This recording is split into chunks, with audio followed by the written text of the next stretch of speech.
the stream itself. Excellent connection. I am glad. I hope everyone can hear me. Let me just double check. Let me see what we got here. It's always very interesting to start your own stream. And there we go. Perfect. Nice. So worked out good. All right. This is working out better than I anticipated. 1 second. I just got some audio stuff to work with here. Yeah. Don't worry about it. I'm really excited to do this. I'm excited to speak with you, and I am very happy that you came on with me. And thank you for being patient with the live stream. It's always fun to learn these things. Thanks. So on this live stream, does it look like? By the way, it's a little cold in here for me. Let me switch some things. Does it look exactly like what we see on this canvas? Yes, I see a bookshelf behind you.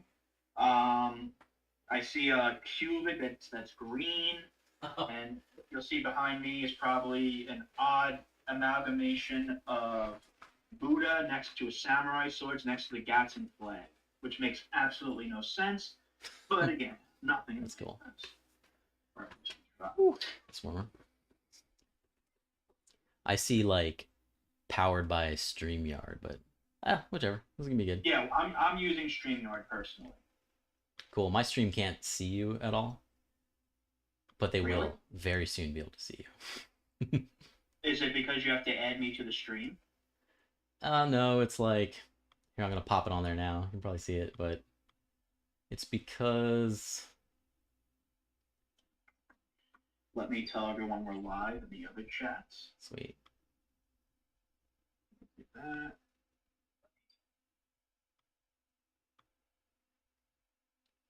I'll do something like this. There we go. You see that? That was fun. Genius token launching on PulseChain. Cool. I'll do this. Okay. Put in the mulch. Put it in the Pulse Coins Uncensored. Put that in there. Put it in the chat.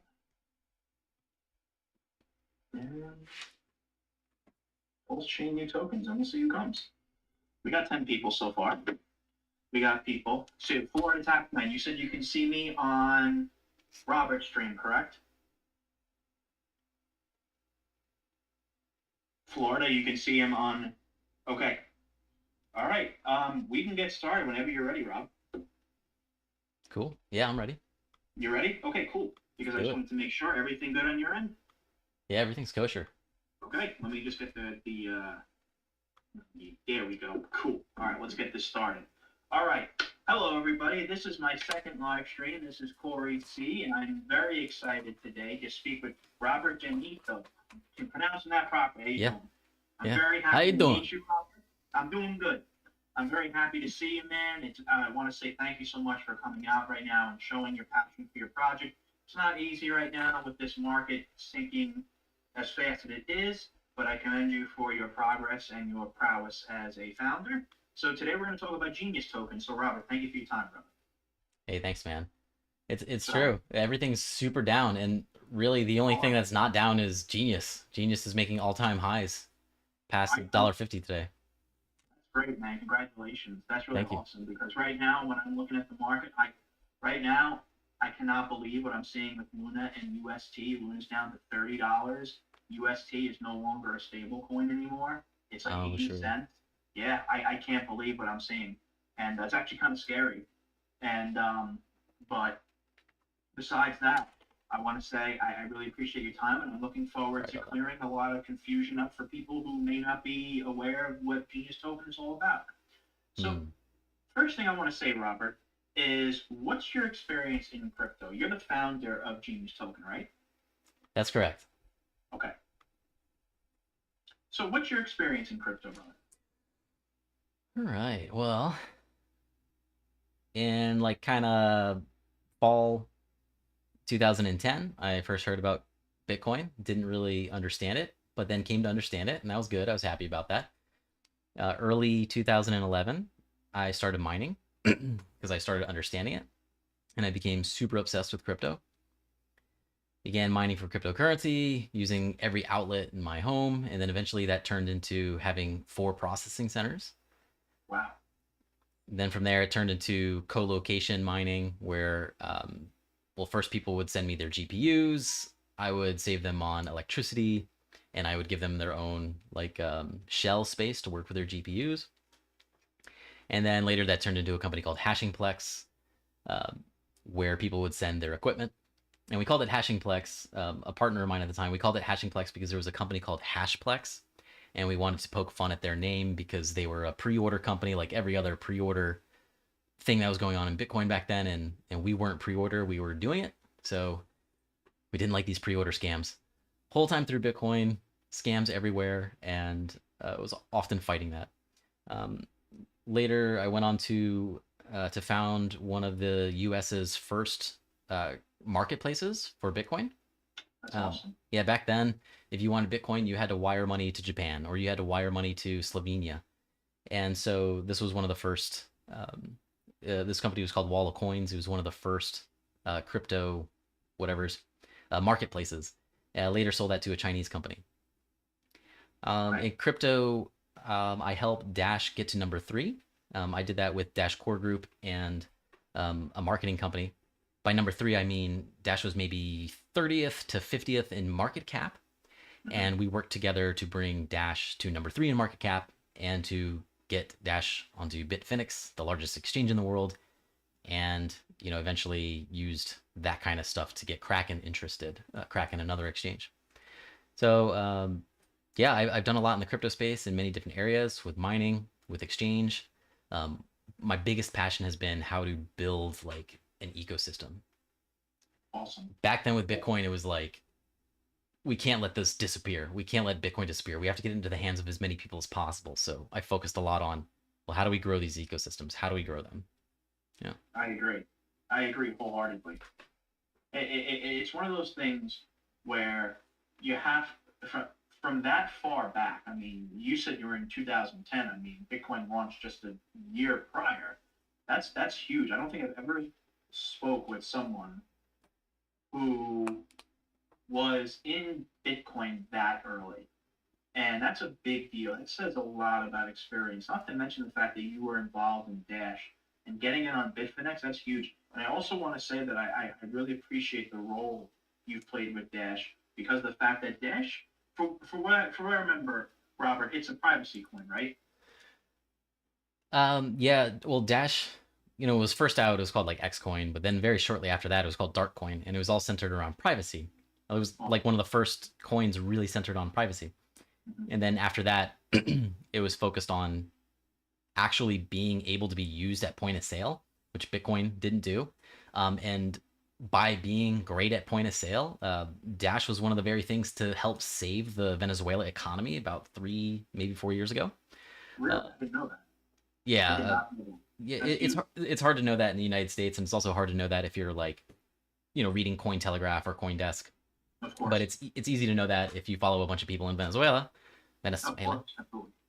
Yeah, yeah. So Dash then became all about having instant payments, and after that, it focused on security. So I mean, Dash is, I love Dash. I wish it were a better store of value because, to be frank, it is a terrible store of value. It's all right. It's all right. It might be as good as Bitcoin, but it has better security than Bitcoin, hands down. And it has because it has special innovations behind its security, and it's the only thing out there that's instantly settled guaranteed. That's crazy. You Not know, even government currencies are instantly settled guaranteed. yeah, that's huge. You know what surprises me, man? In this world of national, of basically universal surveillance, um, especially now, I'm very surprised that there wasn't a massive trend this bull market around privacy coins like Dash, like Monero, like Zcash. And I'm pretty surprised to be honest with you. But that's huge, man. And I appreciate you telling us about that experience. That is massive, especially for the OGs in this live stream that are watching right now that or will watch this and who know about Dash. So let me ask you this then. What is Genius? Like, you said you wanted to create an ecosystem. So what is Genius? Let's see. Well, I'm still trying to get the simple words for that, for what genius is.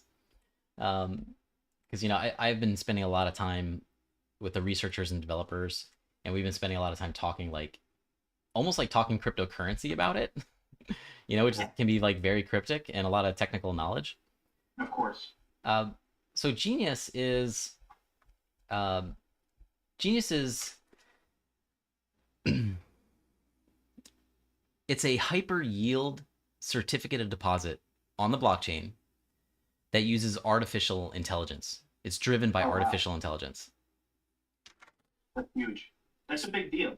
That's a big deal. So for people who are watching, and you say certificate of deposit, could we compare it to something like Hex or there's another cryptocurrency protocol that I've interviewed called DAX? Can we compare them to those two possibly? Sure. Let me say one thing extra as well.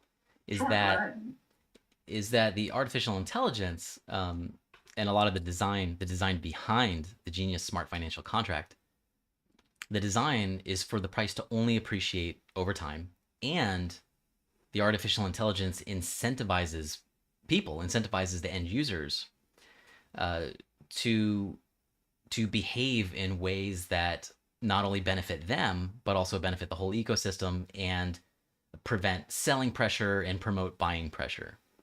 So this is what anybody wants when they're looking for a crypto asset that, I mean, people just want the number to go up, right? Of course. But Yeah. Humanity has always looked for a way to create something that appreciates in value over time. Well, preserves value, but appreciates in value over time. And about 5 years ago, I realized, okay, this is coming up to be a possibility. And then Hex, for example, were one of the first to do it successfully, very successfully. Absolutely. Oh wow, yeah, absolutely. I mean, it did a 10,000 excrements low, so absolutely true. I can't agree more. So let me ask you this then. This seems like something that you've been involved in cryptocurrency for a very very long time. You've been involved in it longer than a lot of people have been. 12 years now. That's longer than probably 99% of the crypto population. How long has this been in research and development for then? By myself for about 5 years, on and off, meditating on it, on like the background of my thinking and stuff. But for a good solid like year and 3 months, it's been actively researched with other people that I've connected to that have found it to be interesting and have wanted to have more of a discussion with me. Yeah. That's awesome, man. So we see a certificate of deposit in Hex, and I want to ask you then, why, in your opinion, why did you develop it? What was the reason behind creating Genius? To create a great store of value. I like that. I like a very simple answer. I absolutely agree. I think that people need to realize that just because there's one store of value doesn't mean that there can't be others.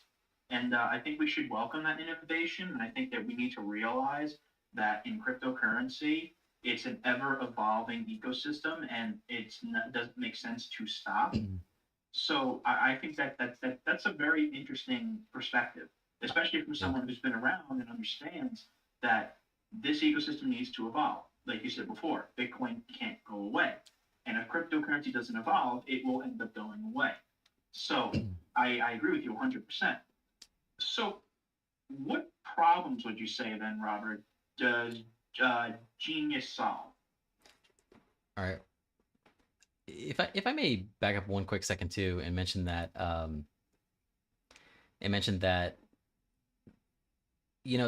cryptocurrency world has had a lot of different type of frontiers. Like in the beginning, it was cool. Let's replace the banks. Let's replace payment systems. Right, that was the aim. And Bitcoin ended up only being known as a good store of value. But then from there it went to, well, hold on, we can, not only can we do transactions better, but we can also amplify our ability to transact, right? We can do all these cool things. You had meme tokens come out. You had, the whole idea of decentralized exchange coming out, and then that coming to fruition later with smart contracts. So you had all these like things that people collectively started putting their attention on and realizing, whoa, this is a great idea. I really think the next boom, perhaps the next one or one of the next ones in the future, is going to involve coins that are designed to amplify in value, and Agreed. that's going to get a lot more popular. And ultimately, the team that's gonna win, I mean, there will surely be many winners, Of but course. ultimately, it's going to be like a battle of who has the best researchers and developers, who has the best tokenomics minded people, who has the best mathematicians. Inevitably, that's what it's going to turn into. And Genius is a step in that direction. I'm sorry you had a question. No, I think it was about the problems. no. There was no Yeah. no. It's Okay. what I was going to ask was that I saw someone in the comments also asked about an AICD sounds a little bit. They're skeptical about. Okay. So I just wanted to clear up some of these questions as well. Yeah. So on top of what problems does Genius solve, what do you say to those who say that the AICD sounds a little bit skeptical? I wouldn't know what to say, to be honest. I'm human, and I've also been skeptical about things in the past. Of course. Today, what I try to do, I don't have a skeptical mindset at all today. I've worked many years on not having a skeptical mindset, and I found that it really helps me keep my mind open. So, somebody's skeptical, that's okay. Um, just don't know what to say. The only thing that helps skepticism really is education, and education, whatever. But really, I think what's better than education is experiencing something. Of Like, course. I was skeptical in the beginning with Ethereum, and I'm like, okay, what apps does it have, and how's this going to work out? And after a bit, I was like, okay, I can see some ways that this will work. Smart contracts, things that enforce Yep. themselves financially. That was like, that's pretty cool. And then when people were talking more about automated markets, really, that's what the technology from previous venture that I was in was focusing on. It wasn't an automated market, but it was focusing on, well, what kind of human problems happen when you're trying to automate a market. And so I was skeptical, but as I experienced more in the Ethereum ecosystem, especially, um, and my own exercising, like not having a skeptical mindset, uh, the experience is really king. Of course. Yeah, people have a right to be skeptical, but a lot of times it doesn't hurt to try it out. So what? You might lose $20, you might lose $100, but that's going to be like probably the most valuable cost for your education today is in blockchain. Oh, I absolutely agree. I mean, people they go into college and they spend all this money out of skepticism that they'll get a great job. Life is about empirical experience. I agree with you 100%. It's just unfortunately when it comes to blockchain, it's just people become very skeptical because of the unfortunate circumstances that there are people out there that take advantage. And I'm not Yeah, saying by any yeah, means you are. And I want to say also, I I understand. appreciate you being doxxed here because the reason why I say that is because when you have a formal face and you speak to someone who actually has the courage and to and the transparency, that's what I'm looking for, to speak in front of a camera, that really nullifies a lot of concern. Hmm. And in my personal opinion, at least, that's my opinion. No, you're right. I, so, once again, it's been like more than 11 years that I've been in the cryptocurrency world. Well, And that's one of the great. very first things that I ran into for like a service website is like a lot of websites back then, crypto websites, you couldn't you couldn't look up their who is information on their website. You couldn't really find much information about people. Yep, And a lot of people were still hiding behind screen names. of course. And that really wasn't healthy, especially the whole idea of Bitcoin was transparency, right? That's what made like Bitcoin great. So I Exactly. decided to live very transparent. Um, that ended up being a great experience, period, but it brought me a lot closer to people's worries and trust, and even with my own trust issues personally, Of and course. I found it really interesting. And I'd love to undox myself too in a way. I'm very transparent about to be there. It's very easy to find somebody with my same name, in the same state. I'm a Florida resident, and this, Lucky you. yeah, Lucky I know, you. right? Why am I lucky though? Because of freedom? Yes, that's exactly Aw, why I'm in New yeah, York. yeah. That's, Sorry about the New York stuff. It's it's all unfortunate, right. but It is. It's all right. I'll be down there soon. So as you know, as we talked earlier, Genito is an Italian name, and Robert Genito is not a name that you run into a whole lot. But certainly not the only Robert Genito. I'm not the only Robert Genito. There is another Robert Genito in Florida who is deceased, who did like investment brokering stuff and all that, and I guess did a bunch of shady deals. So it's not hard to find my name and find lawyers trying to attract people for that. Right. But I just wanted to throw that out there that I've never been an investment broker or like licensed with FINRA or anything like that. So it's an easy thing to run into. But everything else, there's a lot of stuff on me online, a lot of articles from Cointelegraph, and I'm just showing who I am, and I'm not afraid of that. Not afraid of who I am. I'm sorry. What did you say? Not afraid of who I am. So I appreciate it's positive. I appreciate that because the reason is that like it's very important, especially because and the reason why I say this is because you're launching on PulseChain, correct? Yes. Okay. And the reason why I say that is because with a new blockchain, there are going to be projects that are going to launch on PulseChain or try to convey that they're launching on PulseChain, and then they unfortunately either do something like a money grab or something along those lines. I've already seen it. I've already unfortunately seen that already, and I'm sure you've had for your 11 years in the space seeing new blockchains get taken advantage of with new projects because people get hyped up about the blockchain. Mm-hmm. They want to see use case, and people take advantage of that. Yeah. And let me ask you this: are you just specifically launching on PulseChain? No, launching on Ethereum and PulseChain. Ethereum and PulseChain, awesome. So let me ask you this: this is a question that someone that actually a few people wanted me to ask. And I want to say, first, before I ask, I want to say thank you for being so gracious about this and being so transparent. I want to say it means a lot, not only to me, but I'm sure the many people watching this or will watch this that want to know about this project. Hey, man, that's beautiful. You're very appreciative. That's really cool. It's cool to meet people that are like that. And yeah, ask anything. I'm transparent. I'll answer the most embarrassing things you want and the most personal things. I'm happy about it. No, I, as a person who I haven't been in crypto as long as you have, definitely not nearly as long as you have, but I've been involved in 2017. I've put my money into some scams, and it's unfortunate.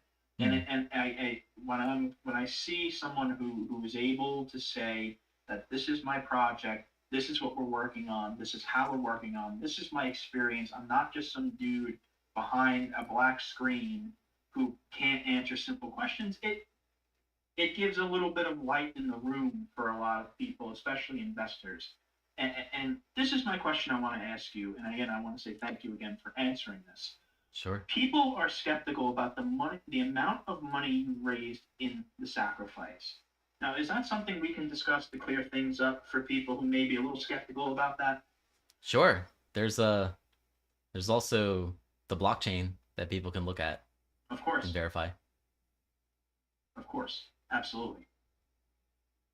So not everybody knows how to do that, though, right? Not everyone knows how to do that. Absolutely. Oh yeah, no, I agree with you 100%. It's one of those things where it's like I don't know how to word this for where people can get the answer they want so they're not skeptical. I know people can look at the blockchain. I know people can see the addresses of the sacrifices. And again, you can't figure out who's that address and who's that address and who's that address. But I do know from the people I've spoken with outside of here who are in the Genius token did tell me that you guys have a substantial amount of money in that room. So that's something that's very good to know because it also makes it apparent that there's much validity here. That your sacrifice, the amount of money that's raised, I'm not exactly sure the amount. Just a few people asked me to ask you. About $50 million, a little more than $50 million. About $50 million. Okay. So, and when did your sacrifice start? Oh man, I don't remember the day. 4 days ago? 5 days ago? Oh wow. Okay. Wow. That's a lot of money. Yeah. Someone in the live chat, please correct me. I don't know. 4 or 5 days ago. 6 maybe. That's a lot of money. Good for you guys. Thank you. Are these just from private, are these first from individual investors, if I might ask? Are these from like VC? If you have any NDAs, please. But Yeah, I mean, I don't do NDAs anymore. I mean, I've been in the corporate world. My goal, honestly, is to never sign another document again. That's kind of going to happen when you buy cars and stuff. But it's truly my goal. Um, I, yeah, I don't know. I probably can think of the people I know personally, like that I've worked with over the last like year and etc. Um, maybe $10 million is part of that sacrifice. Maybe 15 million. maybe. Wow. Yeah, I say Well, that like to throw out there that, okay, well, how much of it is in the room? Honestly, I don't know. Some of those, some of those people that have the placeholder token right now and what really believe in the ideas behind the Genius Smart Financial Contract. Uh, those people. There's people that I know personally for that and have been along this journey for a little more than a year, and they've been hounding me about like when's that white paper going to come out? When is the white paper going to come out? And it was a really difficult thing to write a white paper about.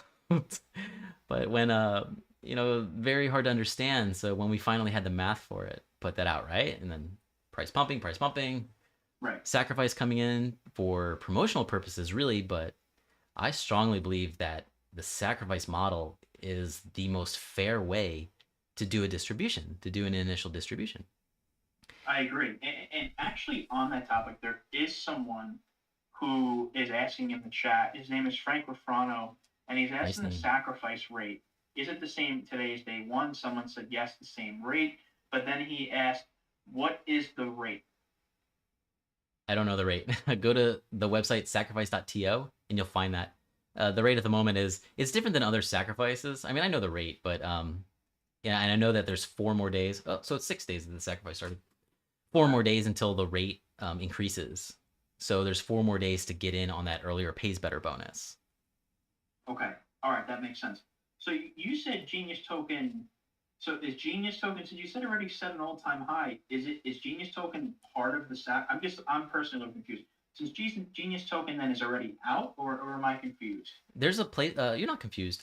Um, Last year in March, a placeholder token was launched. It's an ERC20 token that doesn't do anything special.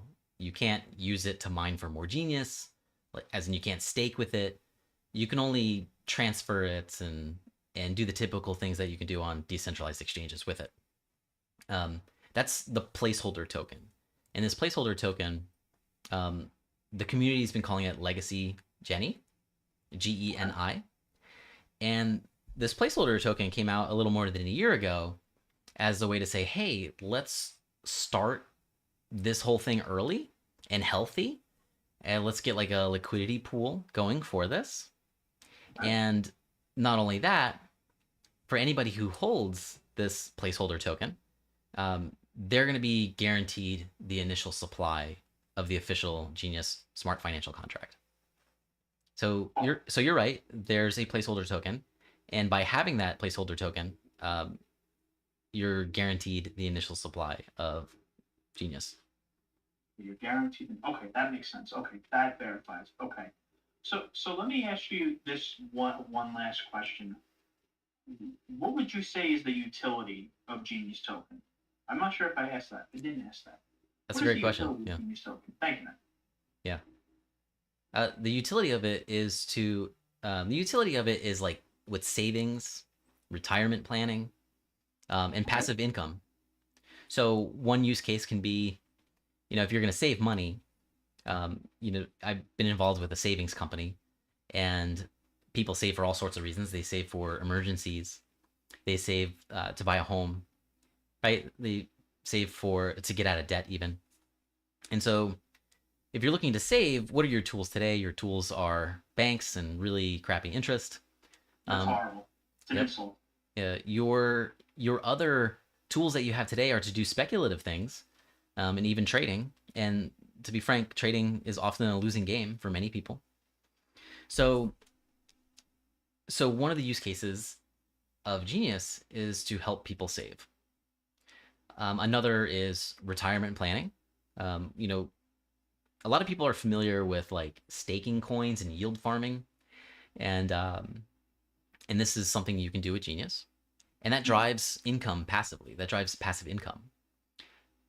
So there's multiple use cases, but ultimately it has to do with saving money at this time for the future and earning yield on that, or earning rewards on that, or earning mining rewards on that. There's so many ways to communicate it, and there's so many ways that people understand it differently. That makes perfect sense. And let me ask you this then. Similarly to like a lockup like Hex, is there a penalty to stop a lock? Is the APY change? Is there any of those things that you could discuss a little bit? Yeah. Let me back up a little bit too, because I kind of get ahead. Sure. The utility is store of value, a better store of value, but that runs into those other things. And your question is about about a penalty if you end? Yes. Mm-hmm. Yes. Well, so with Genius, what it's going to look like is you'll go to the DApp, the decentralized application, and you'll tell it, hey, I've got this much Genius. I want to lock it up for a year, or I want to lock it up for 2 years, or, I want to lock it up for a month. And all the app will ask you is, okay, how much Genius do you want to lock up? How many days do you want to lock it up for? And what kind of scenario do you want? Like a low risk, low reward scenario, or a high risk, high reward scenario? 3 basic questions. How much, how long, and what kind of risk profile you want to do here.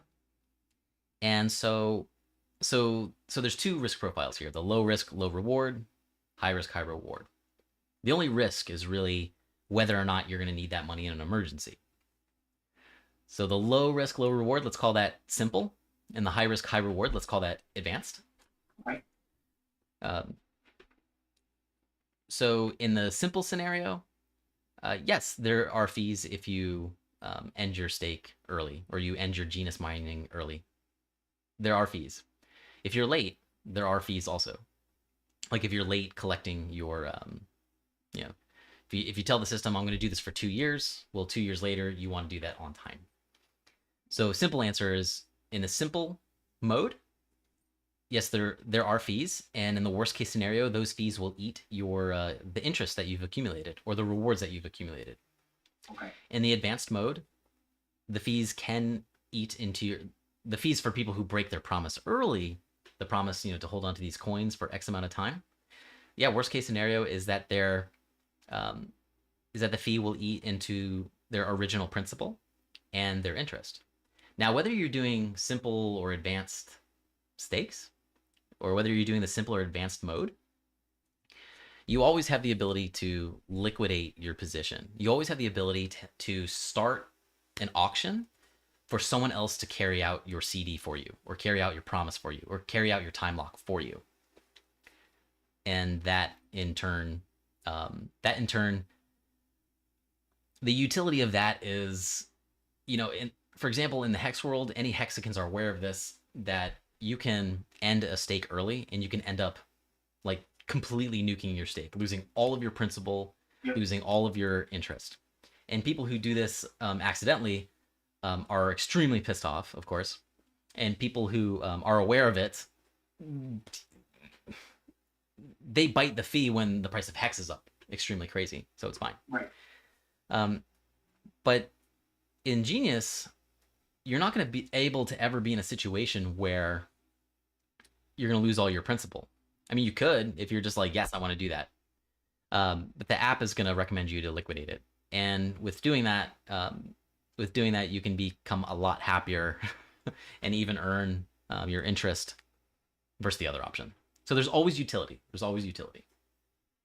fantastic. I mean, I look for value in a coin or token in its utility. I mean, there's so many projects out there that have a platform, but they're not necessarily in need of a token, but they create one.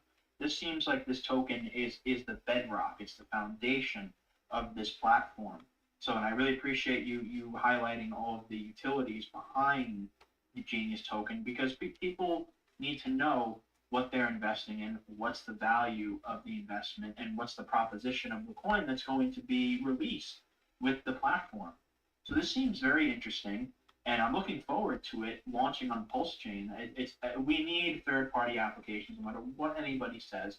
I get into this little debate with people sometimes, and you know, you have a lot of people saying we don't need third-party applications, but you know what? You do. Exactly, we do. Exactly. Can't be a maximalist forever. Yeah, when it comes to, oh, I'm sorry. No, go ahead. That's all I was gonna say. But when it comes to blockchains and when it comes to tokens, the more activity on it, the more useful it is, right? Or, well, if something's useful, you're going to see a lot of activity. And the more useful anything is in this crypto world, the more value there is. The more value there is for the entire community. And so that's good. That's good. So for PulseChain to have as many apps as possible on it is great. You have Ethereum now that has a good amount of problems. I mean, Ethereum's excellent, but it's so used and hasn't been able to scale with that, to scale to lower fees. Exactly. So it's shutting a lot of people out, and it's shutting out a lot of ability. Now, that might not be the end of the world, but that's where things like PulseChain are being born. You know, PulseChain by the GOAT, the greatest of all time, Richard Hart. And this is really good for the entire crypto industry. The more it's used, the better. I agree. The more it's used, it's better. The more value PulseChain gets, the more value the coin gets. And I think people need to understand that and be a little bit more open-minded, because I know I've gotten a lot of, not a lot, let me rephrase that. I've gotten a little bit of backlash for me interviewing a lot of third-party applications launching on PulseChain. Oh, really? But I feel like it's important. It's important for people to know what's launching on this platform when it launches. So I want to say, Robert, I really appreciate your time today, and I want to say thank you for answering all of these questions thoroughly and concisely. And I really want to say thank you again, because this is my second live stream, so it's not it's the technology sometimes a little funky, but I really appreciate your time today, Rob. Is there any last closing thoughts you want to say? Let's see.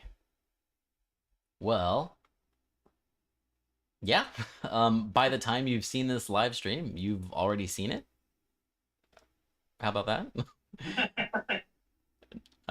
No, but I'd say that. I mean, what can you tell me a little bit about your audience? Sure. I mean, I've heard it, but if you can tell me directly from your mouth. Sure. So I started this YouTube channel back in 2019, and I was initially part of a project called Icon. I don't know if you're familiar with Icon. It was an interoperability project that was created in South Korea, I believe, in 2016, and it launched in late 2017. And I was actively involved in that project, and for about a year and a half, my predominant audience was just people who were involved in Icon, and I only had about 500-600 subscribers. And then I took I didn't take the platform seriously for about 3 months, and then I found PulseChain, and I found Hex, and I was like, this is an amazing community. This is an amazing project. This is an amazing ecosystem. I need to interview people in this project. And it just slowly evolved to Hex and PulseChain, individual people who are involved in Hex and PulseChain. My channel is predominantly Hex and PulseChain, but I try to veer out sometimes and interview other projects. I think it's important to be very, to always keep your horizons out. So I would say about 80 to 85% of my audience is PulseChain and Hexicans. I would say people who are involved in PulseChain, who are interested in third-party apps, and those who are involved in Hex. And I'd say 15% are other protocols that are just getting into maybe cryptocurrency or want to know about these different projects. That's what I would make the presumption from. Well, I'd say, it's funny. The official Genius chat room on Telegram, t.me/GENI crypto, Jenny Crypto. There's a few people in there that are pretty hilarious, and it's a good community. Someone was saying like I'm a Hexagon. I was first person to put out the Hexflex hashtag, and that was with my a yellow Ferrari of mine. It says Hexflex on the license plate, and this was like a giveaway I did. Pretty big giveaway. Nobody got anything on the giveaway. It was kind of sad. I was literally gonna give, not a Ferrari. I was gonna give away $1 million, and you know, and some people got really close with an answer. It was like a, hey, can you answer this? But so I'm a Hexagon. I have multiple 5-5-5-5 stakes. I call them quad fives, but I know everybody calls them cuatro cinco stakes. And a lot of the Genius community, a lot of Hexagons are in there. A lot of people who understand Hex very intimately. And some of them were saying, oh, hey, you look like you would be Richard Hart's little brother. And I'm like, okay. And I mean, I've talked with Richard Hart multiple times, over voice and lots of text. And except for like when Pulse X started coming around. When Pulse X came around, it's like he's just been so busy, right? Oh, absolutely. But they say, oh, you're like his little brother. We should call you Roberto Corazon. Like Robert Hart in Spanish, though. I'm like, that's funny. What here, speaking with Hexicans, and I call them Puerto Ricans. I know there was a lot of things like, what do we call Pulse people? Do we call them P-Pulse? Do we call them Pulsicans? I call them Puerto Ricans because I think that's hilarious. But the Hex, speaking to Hexicans, there's a lot of things that are interesting. Like Hexicans can understand Genius, and Hexicans can understand, like, can intimately understand it. They have a head start, right? And Hexicans can also understand some problems with Hex. And like, for example, ending a long-term stake is insanely expensive since Ethereum changed how their fees work, right? And now the Hex contract is super gas optimized. It even, well, I'll save that from saying it here because I'm not sure how many people would understand that. But one thing everybody knows is when they're ending long-term stakes, they're like, wow, hold on a second. This is going to cost me $400 to end a stake that today is worth about $400. And it's not always like that. People are in situations where they just wait, their Hex stakes bleeds out. But what I do want to say with the Genius protocol, there are similarities that happen when you end your stake. But even if you have really long stakes, they're going to be up to 90% cheaper in gas. Now, I know everybody's saying, yay, Pulse is going to save us, right? The reality is PulseChain, with fee burning and having a set supply, inevitably, PulseChain is going to be expensive, just like Ethereum is today. Or maybe they have a lot of innovations over the time, and I hope they do. So people who have cuatro cinco stakes, they'll just need a good chunk of change laying around to be able to end those stakes. They can probably get loans in the future to do that. But still, with Genius Token, the gas fees are going to be as much as 90% less for ending a stake. That's something that a lot of Hexagons understand right away. And I mean, they might not understand how it's done, but that's how our implementation team has done that. Hex has pumpamentals. Genius has pumpamentals. There's what Hex doesn't exactly have. I mean, it kind of has is like the penalties that people pay, right? Mm-hmm. In Hex, half of those penalties go to an origin address, and a lot of people are turned off by the whole origin address thing. I'm not. I trust it. I mean, I know if somebody uses like a wrench attack to beat whoever the origin address owner is with a wrench, they might get to dump all that Hex there. But I see the utility of the origin address. I think it's great. That's the why. It's a protector. Yeah. Now, in Genius, it has done something similar to the, well, not that it's done something similar to the origin address, but in Genius, most of the penalties are burnt. No, sorry. Most of them are paid out to people who are still holding, right? Most of them are paid out to people who have simple or advanced mining stakes. The other portion is, most of it is burnt of that other portion. Now, burnt, in something where you're getting rewards every day based on your total supply, burning doesn't necessarily mean a good thing.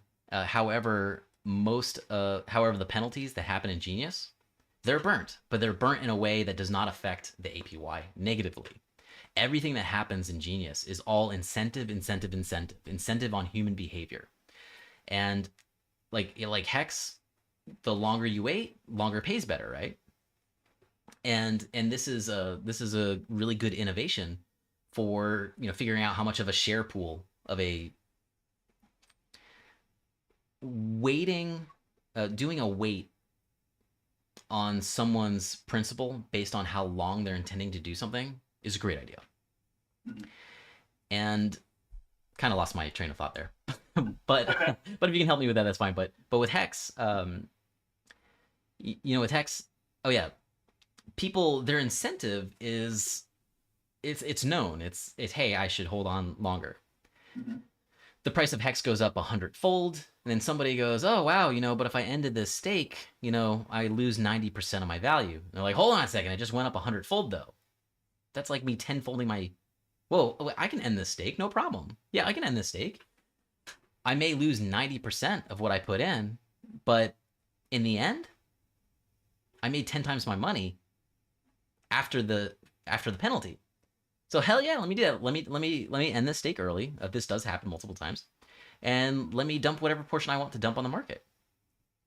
So as Hex does incredibly well, there is dumping on the market, you know, and Genius solves this. Genius solves this by incentivizing people to do good things. The Hex protocol doesn't really have an artificial intelligence to, well, it doesn't have an artificial intelligence to incentivize people to keep to their original promise. The Genius protocol does this. If you want to understand how it does it, go ahead and read the white paper. Sure, there's math, but there's also some words in there that'll help people understand. And, you know, Hexagons see problems like, damn it, there's this one whale that has a revolving 7-day stake. They keep staking every 7 days and then selling the interest, or every 30 days, and after 30 days selling the interest. This is possible with Genius at a lower interest level, at a lower percentage of the reward pool. And yeah, there's a lot of things with Hex that were exploited. It doesn't exactly mean that it's a weakness, doesn't mean it's a flaw, doesn't mean it's bad. Were exploited, but in Genius, people are incentivized to do better, and that helps everyone. Absolutely. I want to say this was a really interesting conversation about a project that is launching on PulseChain that is able to onboard numerous users that are prepared to earn from this type of ideal of delayed gratification, of learning how to basically be in control of their own finances. And I think it's going to be interesting when this launches on PulseChain. There is one last thing I wanted to ask you. Sweet. There's something on Telegram that I saw someone say, and they said in your Telegram, when this launches on PulseChain, there's going to be so much FUD around it. Why would you think that? Because I mean, I don't see the reason why. I mean, the only thing I could honestly assume. I don't see why either. Honestly assume is that people will see it as like something that's directly trying to compete with Hex. And I had this conversation with another project called Dax that is similar to Hex, and they highlighted that they weren't directly competing with Hex at all, and they're also launching on PulseChain. So I don't think Genius is competing with Hex. I don't. As someone who's a Hexagon, as you just highlighted, I don't see them as competing. I don't think that there would be a reason to kind of harm your own Hex bags in order to, I don't know, make a competitive arena between Genius and Hex. Doesn't make sense to me. Well, it's like it's like Richard Hart's own argument with Peter Schiff, excuse me, where they'd say like, oh, hey, there's Bitcoin and there's all these coins that keep coming out and competing with Bitcoin, and it just keeps like, making it less valuable, and you have a lot of Bitcoin maximalists who are like, damn it, don't use some other coin. Like, if we just all put our energy into Bitcoin, this would be so much bigger. Mm-hmm. Well, but Richard Hart's argument was, no, the more of these things that come into the ecosystem, the more value they bring into crypto in its totality, in total. And this is true. This is cooperative in a way, and it's also competitive in a way. But one thing you can't do, you can't compete with people's Quattro Cinco stakes. You can't. People can't just move their Quattro Cinco stake away from Hex and then put it into the next shiny thing. Mhm. And so I'm sure if their stakes are wrapped in Hedron, then perhaps they can, right? But I think it's really good to highlight this and tell you a personal story about myself. It's not a long story. Sure. I'm retired, and I'm doing this all out of passion. What is it? Like, you hear about retired people, and then you hear about stuff they're working on. It's like, are you really retired? um, and so, I'm not like in it for glory or whichever. I'm in it to create. I'm a creative person at heart. People tend to think I'm like, left-brained and logical and all this stuff and very intellectual. The reality is I'm the equivalent to the stereotypical like ditzy blonde. And and Appreciate the honesty. and blonde jokes totally apply to me. Just kidding. But but I'm more of a creative person. I like to create. And so, I'm retired, and one thing I have is I have quarterly stakes that with Hex that go from now and until like, probably like 5,500 days. I think the last time I created a stake was like 50 days ago. Wow. Or something like that. And so I have that. Now, what I want to do with Genius, it's like the same thing. I want to also have quarterly stakes for the maximum length of Genius, which instead of it being 15.2 years, it's pretty much exactly 12.2 years, 4,444 days. That's based on like leap year and all that sort of stuff. Mm-hmm. So me personally, that's my way of not having all the eggs in a basket. I can't remove my 5555 stakes. I'm fine with that. I like Hex a lot. It's very beautiful. Under the hood, it's very beautiful. And so Genius for myself is going to be something supplementary, and I'm looking forward to that. I think it's a good move for anybody. People hear all the time, diversify. Mm-hmm. Diversify doesn't really. It's not really a great thing when some asset is about to 10,000 fold in price, right? But I think it's fine, and that's me personally. No, I agree with you 100%. I remember watching a video on Grant Cardone, and he basically said that, and I'm not telling anybody to do this, but he said basically the way that people have become so wealthy is that they actually do the opposite. They don't diversify. They go all in on one thing. Like he talked about, Rockefeller went all in on Standard Oil. Carnegie went all in on steel. Like these entrepreneurs, these behemoths of capitalism, they were successful simply because they went all in on something they believed in wholeheartedly. Yeah, they didn't see it as a risk. They knew so much about it that the whole idea of risk and their fear just kept getting lower and lower and lower and lower and lower. Exactly. And I don't see anything wrong with that. I mean, that's how. I mean, I'm definitely not as rich as you. Not at all. That's okay. You can just admit that you're giving financial advice. It's okay. I'm kidding.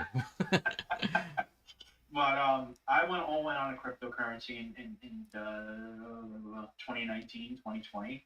I cashed out in 2021 in May, and now I'm really eyeing like the PulseChain oriented projects, PulseChain specifically, PulseX, and I'm really excited to see PulseChain flourish because it's a very exciting project, and the third-party projects that are getting ready to launch on it, when it's not even launched yet, are very exciting, and the people behind them have experience within cryptocurrency as yourself.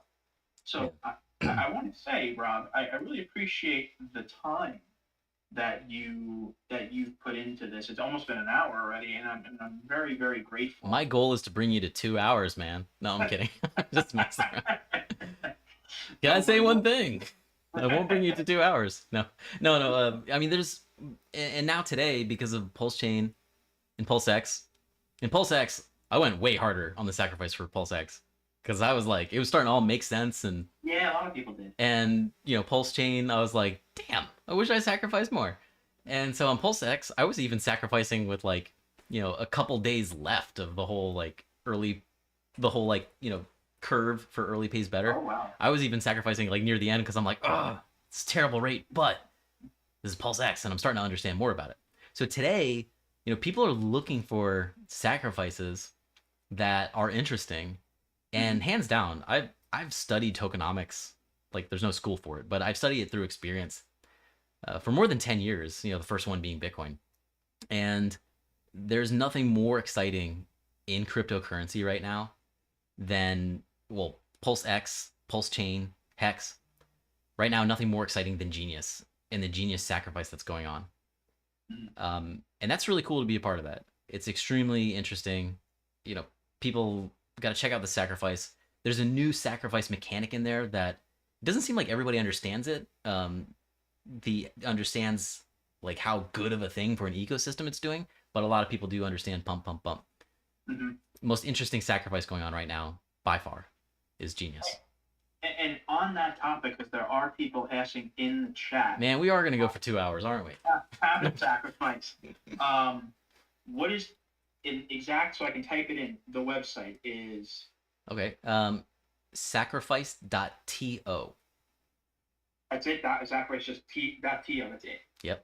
If you want to like use .com and all those things, you can type in geni.us/sacnow, as in SACNOW. Okay. But the official domain is sacrifice.to. That's the official domain that has taken over like responsibility on what's going on with this sacrifice. And it's also listed on hexpulse.info. But sacrifice.to, that's the official one. Now, let me ask you also another question that Winston has, and then I promise we will cut it, as I know it's already been an hour. Has this had any audits? It will. The implementation's not done, but it will have financial, mathematical audit, because we want it written out in PDF form in a report, the mathematical proofs, and it will have security audits. You need to do that today in crypto. It's the responsible thing to do. I absolutely agree with you, and I appreciate you saying that, because not everybody does it, and security audits are necessary so that people can be at least comfortable that something's not going to end up happening in the short or mid or long term. So I put in the live chat. It's just sacrifice.to, correct? Correct. And then I put the Telegram channel, and if anyone's interested in joining and asking questions. Thank you. Yeah, you're welcome. T.me/GENI crypto. Yep, I put it right in. I got it actually from the Telegram. I have the Telegram up right now. Thank you, Corey. I want to say thank you, Robert, for taking this time with me to speak. Thank you, Corey. It was really lovely talking to you. I'm very happy I met you. Yeah, likewise, brother. And if there's any other time you want to do this again, man, I really am happy to do it, and I'm looking forward to seeing the progress of Genius Token in the short, mid, and long term. You know what? Let's do it. Let's do it in a year from now, when you have like when we both have the most amazing live equipment in the world, and you can talk about your Genius journey on how that all went. Absolutely, yeah. My stuff is not the best. It's a Logitech HD 1080p, and I got what the hell?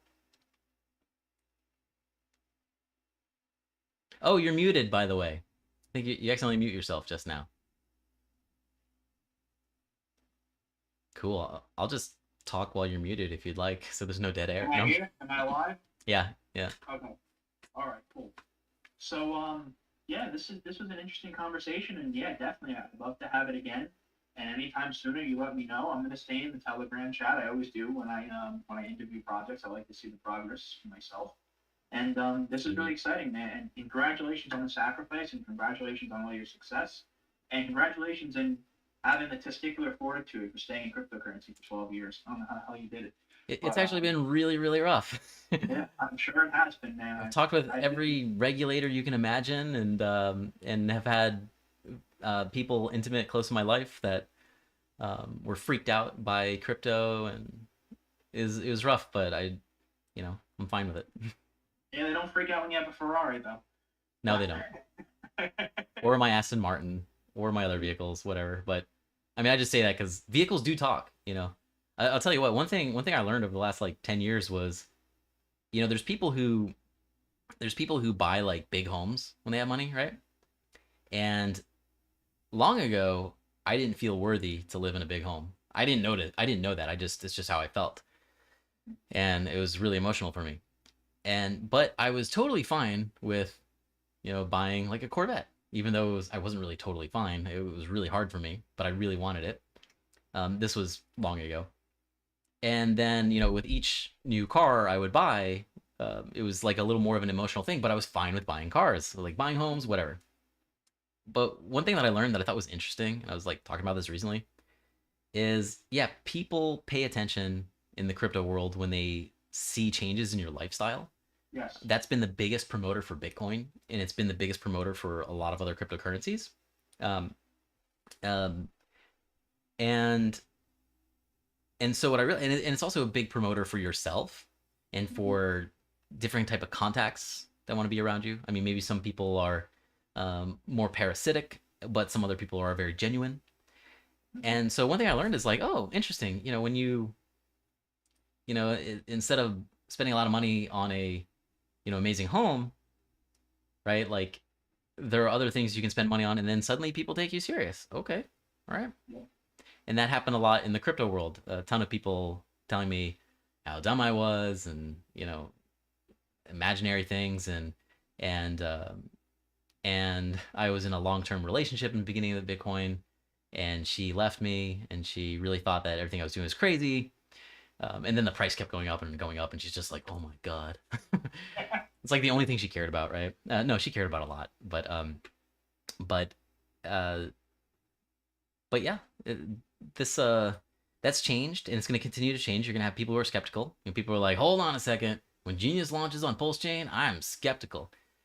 And then people are going to see people like yourself and others. They're going to see a lot of changes, and they're going to wish they were on that, but it won't be too late for them. It'll still be early.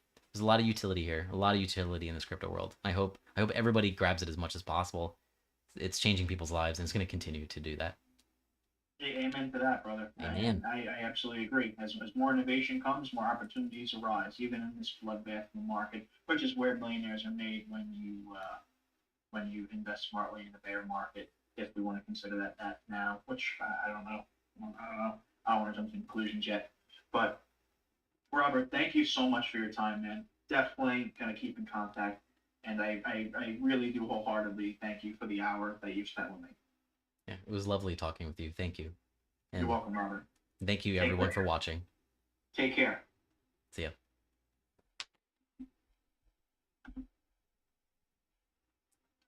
I'm still streaming. Just gonna close. There we go. I'm gonna close this stream now. Mine's still going. We can have all the takeouts or the outtakes here. But I'll see you, man. Bye-bye. Yeah, absolutely. See ya. Okay. Whoops. Just gonna close that out. All right. Cool. All right. Hey, thank you everybody for watching this. I'll tell you what. I'm gonna see if there are any questions on. I hope there were no questions. But no, yeah, tell me what you think about that stream, everyone. I'm really happy to talk with other people. Yeah, extremely happy to talk with other people. And let me see. It's fun. All right, Andre Ricardo. He didn't explain how his token work. Just go there, read the white paper. What the beep? When the founder doesn't know how to explain how his own token works. Andre, love to tell you, I do know how to explain how the token works. There's so many different ways to explain it, and there's so many different ways that people will understand how the token works. So it's challenging to communicate this. I'll tell you what, I have other videos that will explain. And actually, I don't know how much detail I go on a lot of these things. But allow me to say, let me go into some basics of it. All right, so Now, I covered some basics like what it'll look like when you use the app, and I covered some mechanics that compared with Hex, and even some mechanics that were just its purpose. So let me try to get the things that I may have missed, or some more detailed experiences, or some more detailed information. So feel free in the chat, feel free to ask me questions, anybody who's still watching here. All right, first things first. I'm looking at the white paper as a guide. And I'm looking at this white paper because it can help guide me explain some things with this. All right, first thing first, let's see. I could talk about the initial token distribution. Okay, one way it works is to get the official Genius token, you must participate in the sacrifice, or you must hold the placeholder token, which is being talked about as Legacy Jenny. To find that contract address, by the way, for the placeholder token, go to your web browser and type in the domain geni.to/geni. That's GEN as in Nancy. So geni.to/Jenny. And that'll bring you the Etherscan for that. And let me turn off my phone real quick. It is blowing up.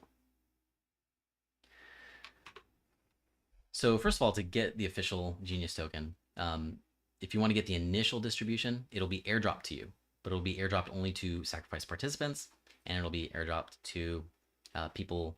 Well, it won't be airdropped to people who have the Legacy Jenny placeholder token, but you can use the Legacy Jenny placeholder token you can use that with the new official contract to basically mint your supply. Far better to do things in the sacrifice, though. Far better. A lot of really smart people in the official Genius chat room, a lot of really smart people have looked into this mechanic to determine what's better. Mint your supply from your placeholder token, or the other one, partake in the sacrifice. And so many people who've looked at that say, okay, it's better to participate in the sacrifice. That's a complex reason why. So other things, so how it works, well, first of all, there's mining. Well, we're calling it mining, but it's staking.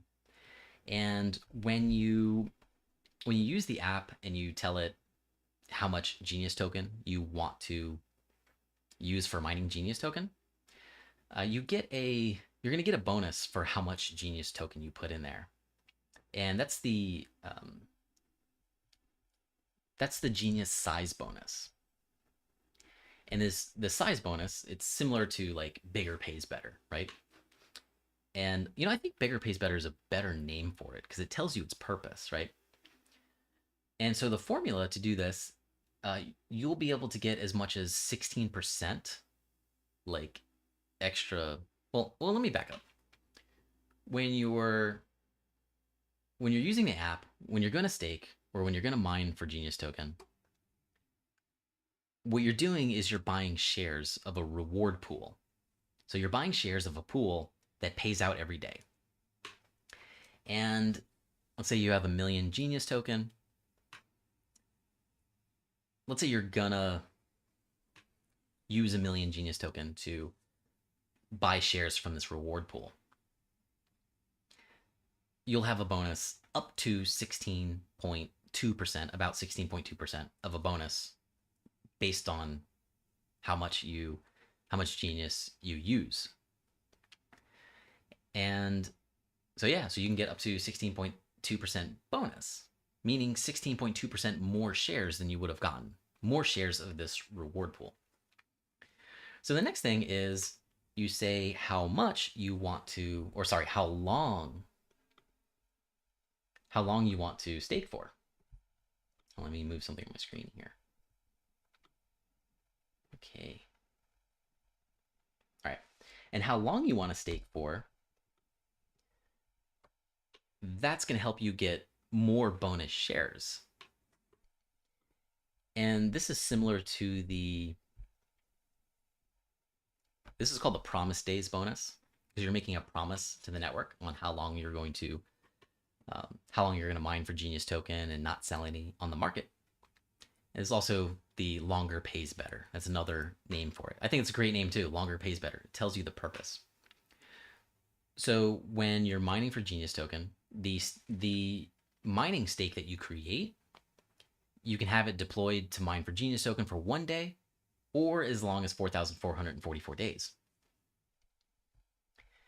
And the maximum bonus you get for mining for as many as 4,444 days, the maximum bonus you can get is, it's about 2.18 times the amount of Genius that you put in there. So if you put in 1 million Genius and you stake it for 4,444 days, the bonus you get for the longer pays better, that's going to buy as much as 2 times as many shares for you, 2 times as many shares of the reward pool. So there's the first part of, you know, what you're doing with Genius mining. Now there's 2 methods of mining when you do this. Let me get this off real quick. There's 2 methods of mining. First method is simple mining, and the second is advanced mining. You'll choose this method in the app. And what you need to know about this is, well, it's in the white paper. Sorry, it's in the white paper. So that's going to dictate how much of the reward pool you actually get based on your shares. So you have shares of your reward pool, and your shares are, you know, if you choose the simple mode, you're only going to get about 25% of the reward pool based on your number of shares, and at least 75% of your rewards you'll get doing the advanced method. Hope that's not too many words. I hope people can follow me on that. But the thing to know here is that, you know, we can talk about how the rewards are paid out, how they're calculated. So every day, every like 24 hours kind of thing, UTC time, every day there's a little bit of inflation for the total supply of Genius.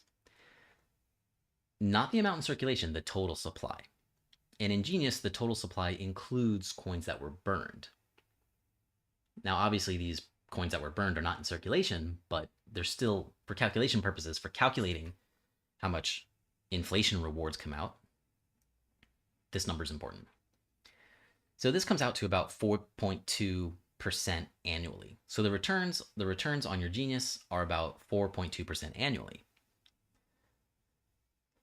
Every day that number is like 11,500 divided by, 100,000 divided by 1,000. It's somewhere around there. So every day, the base inflation or the base rewards is calculated. Then it's calculated the sum of all penalties paid by mining stakers or miners. That's summed up as well. And is the penalties for early end staking or late end staking, and even excess bidding on auctioned mining stakes. That's all like added up together in the reward pool. And the simple stakes, they only get the base inflation rewards, but the advanced stakes get a share of the base inflation rewards, and they get most of the penalties. Most of the penalties go to the miners who did the advanced mode.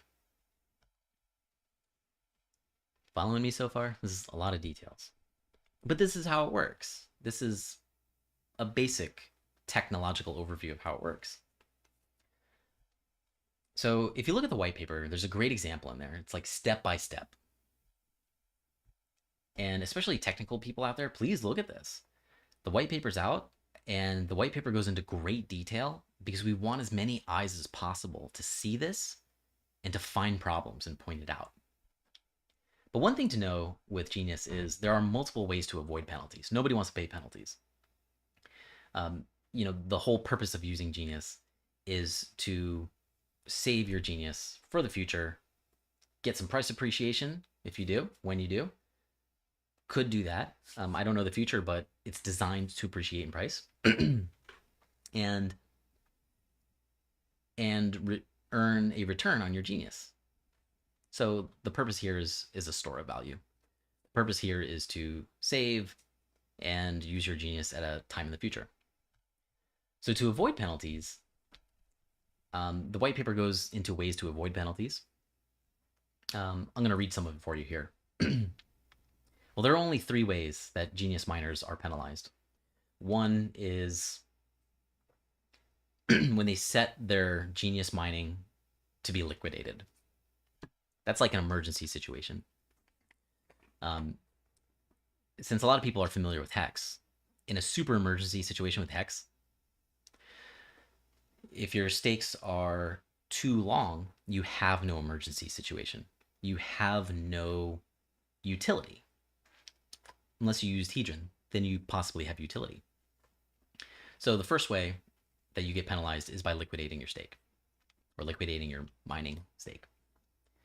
The second way is by ending your genius mining before the promised day that you set.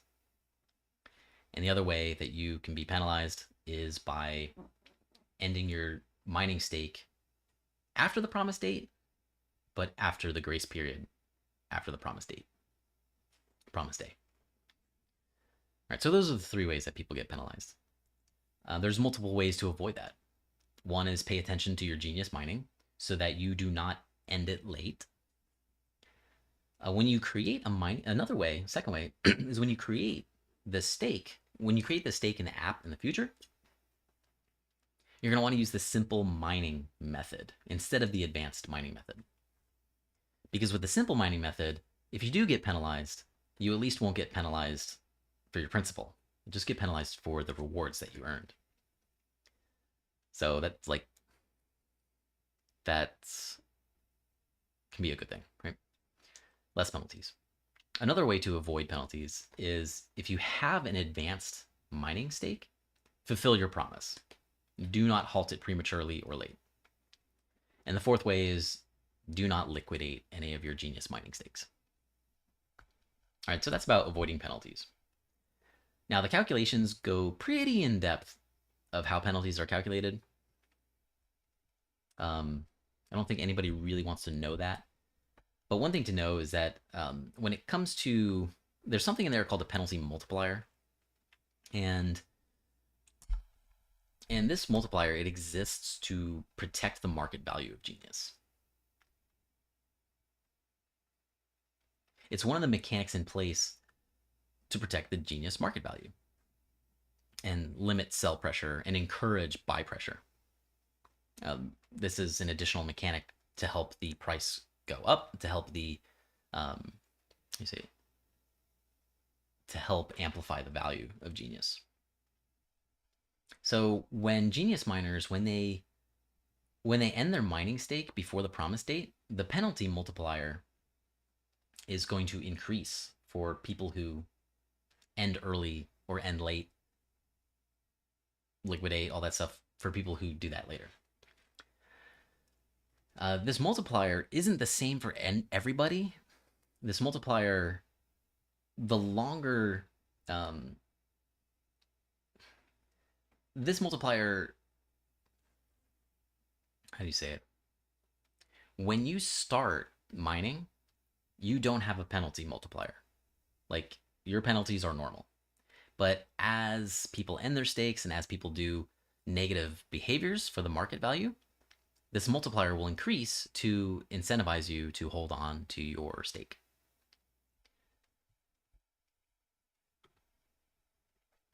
And by the way, here's something that, so that's something that no other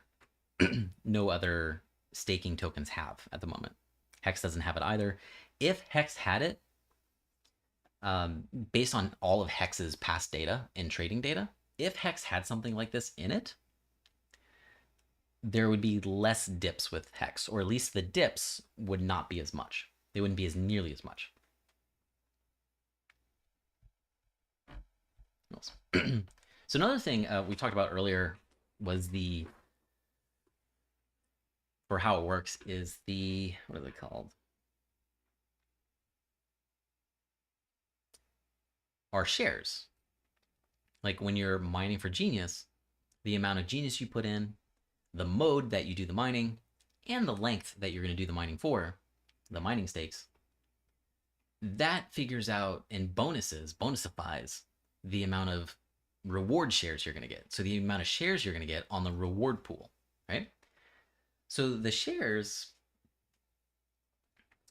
the price of the shares is in Genius. It's not ingenuine or ingenious. The price is, it's not relative to the US dollar, it's relative to Genius.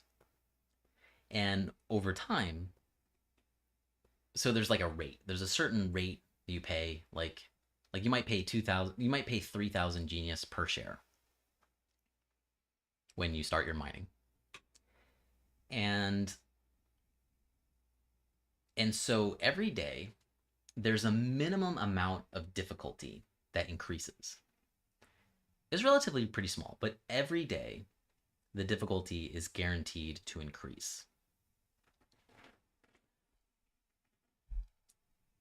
And the most that the most that this share rate is ever going to increase is going to be equal to someone who just ended their mining stake, all the interest rewards that they earned and all their principal. To get the same number of shares, they're going to have to, they're going to have, if they want to get the same number of shares,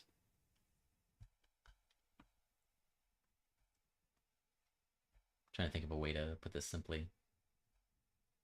The white paper might have the easiest way to say it.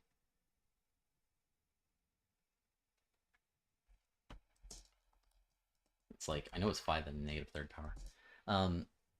They're going to have to stake, the miner's going to have to stake all of their interest and principal as much as 23 to 24, let's just say 25% longer. So if you just end your stake, you end your mining stake, and you want to get those same number of shares back, you want to get that same reward payment, take all your interest, take your principal. Before you staked for a whole year, now you're going to want to stake, make a new mining stake for a year and then a quarter of a year. So a year and 4 months. Wait, is that a quarter of a year? Sorry, a year and 3 months. Lastly, like there aren't any staking tokens out there that have an internal market for carrying out someone else's stake. For example, if somebody else made a promise to the network to not liquidate or to hold on to their shares for 1,000 days, you can buy that stake from them. You can bid with other, you can pay attention to this system and you can bid against other bidders and collect the stake. To give the person who wants to get out, you can give them, this can give them a fair value, I guess you can say, and save them potentially from penalties that would just make their mining stake useless. So there's an internal market with Genius, and how that works is the person who, like, let's say I have a stake for 1,000 days, and 100 days later, I'm like, you know what? I really need this, but I don't want to sell my home. I don't want to get an equity line for my home. I don't want to sell one of my cars, blah, blah, blah. I don't want to do this. Let me get rid of my mining stake. Okay, I don't like the penalties I'm going to pay. So let me put this up for liquidation. So I, as the user who wants to sell my mining stake, I put it up for liquidation, and then an auction starts. The auction doesn't really start until someone else makes the first bid, saying, hey, what's up?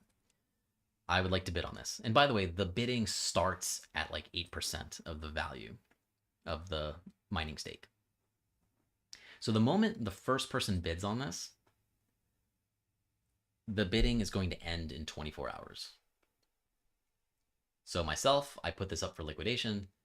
Awesome. In 24 hours, I'm going to have some Genius token free to liquidate on the market or do whatever I wanted to do with it. When does that auction end? Well, it could end in 24 hours, but whenever there's a bid within the last 5 minutes of an auction, the auction will continue for at most another 5 minutes. How do people bid for this stake? They bid with Genius token. So this can mean that the price of Genius token could ratchet upwards. You need Genius token to buy the future of this Genius token. Buy the future, I think that's the proper way to say it. So when that's all done with, portions of that bidding get burnt. Very small amount goes to the origin address, and a good amount of that gets distributed to all the other mining stakes. So everybody who's still holding on, well, not everybody, the ones with the advanced mode, they get a piece of that change. That's pretty cool. And myself, who liquidated this early, I get some liquidity. I'm happy with that. And the person who won the auction, they're going to carry out that mining stake promise for me. They're going to carry it out for me. And that benefits the network. The last major thing on how this works, without getting too far into the math, because, if there was a live stream on the math of this specifically, there's no doubt in my mind that could be like a 40-hour long thing. The tokenomics behind this have been beaten up and rigorously, just really looked at by multiple people, 2 of them well-known hexagons, over the last year. But the other big thing that's different about Genius and any other staking token out there is there's ways to future-proof Genius. So in the worst case scenario, people need to exodus, right? In the worst case scenario, like with Hex had a pretty bad scenario, and that was the fact that the substrate, Ethereum, increased the gas fees for when a contract like Hex is reading from disk.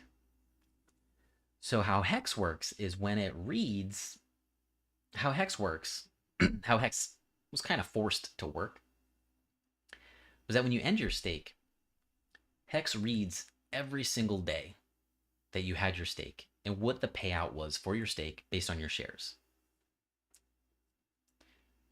Is this I don't think this is an oversimplification, but if some of my language is a little off here, it's just for the sake of an example. And so every single day in the past, that's a new read operation for the Ethereum virtual machine. So that really adds up. The longer your stake is, the more expensive it's going to be in gas. Eek. That kind of sucks. And naturally, the more expensive Ether costs, the more expensive it's going to be for you to end your stake. So with Ethereum, this was a problem for Hex because it priced out so many hexagons. They were not, it was unsustainable. It was unsustainable for many hexagons to pay the fees that they had to pay to end their stake. When they paid those fees, turned out they didn't make any interest at all. Could even turn out that they lose money, completely.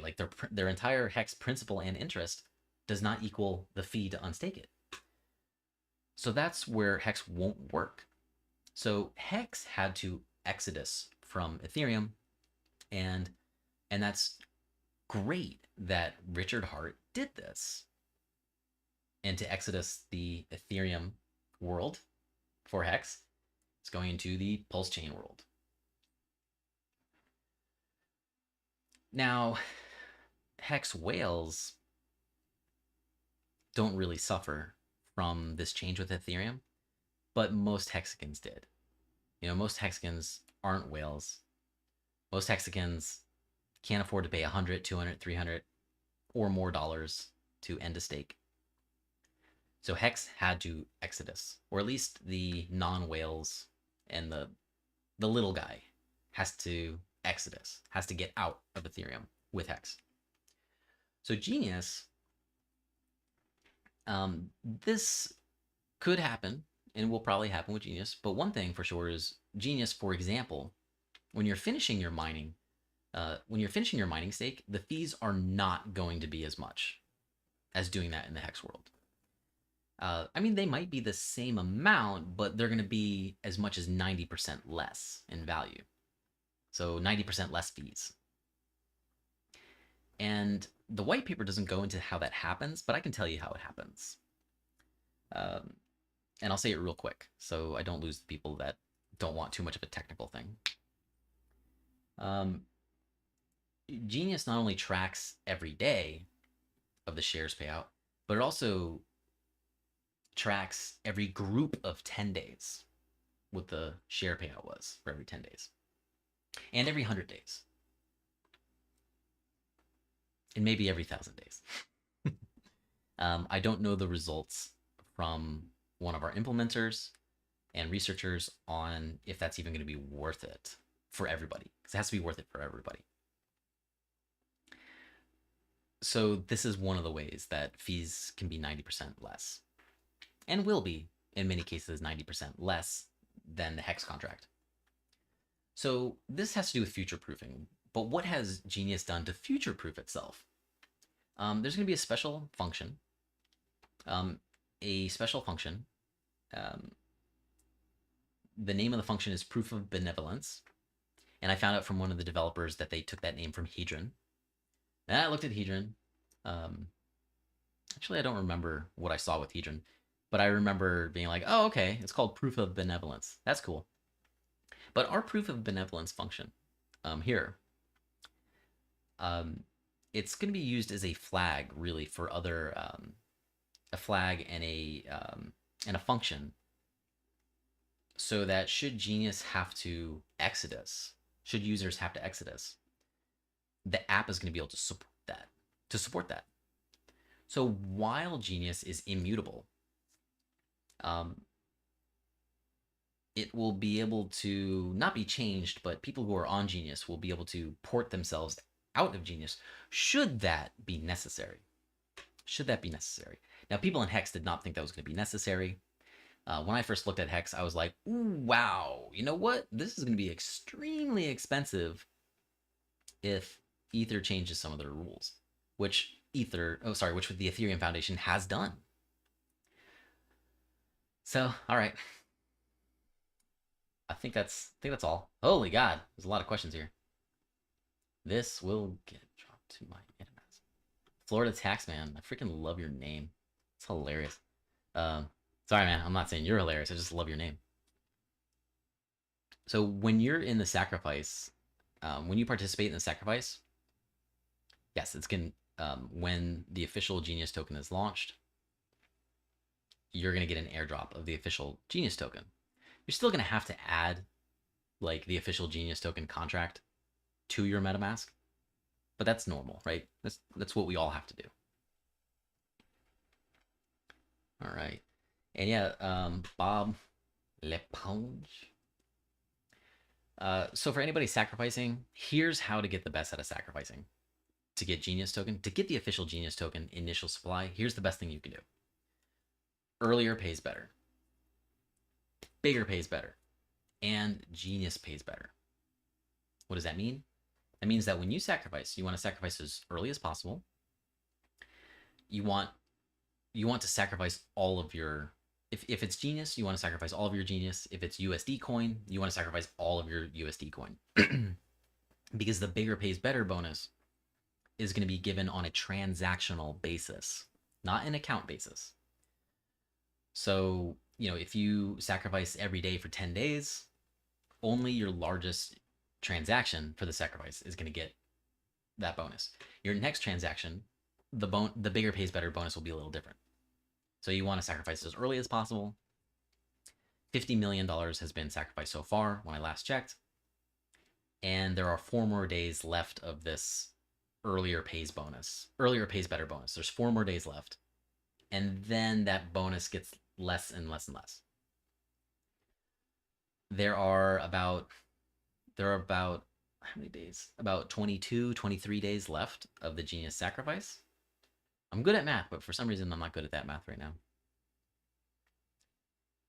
And the last thing you want to do is if the legacy placeholder contract, if the legacy token, the placeholder token, if the value of it is less than $3.33, you want to buy the placeholder token and then sacrifice that placeholder token. If you have the gas to do that, if you have the Ethereum gas to pay the gas fees, you want to swap whatever it is you have for the legacy Genius placeholder token, because your sacrifice of that, you get $3.33 worth of quote quote of sacrifice points. So yeah, get Legacy Genius. And in fact, Legacy Genius is about $1.50 right now. This mechanic is pushing the price of Legacy Genius up to $3.33. And it might even go beyond that. It probably will. This is huge.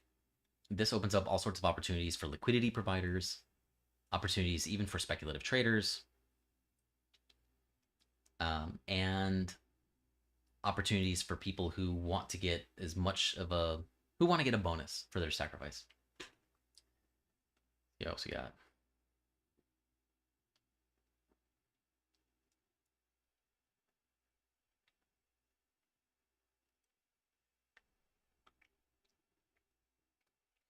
sorry, Florida Tax Man, I don't understand your question. Probably basic. If nothing is staked, no trades happening yet.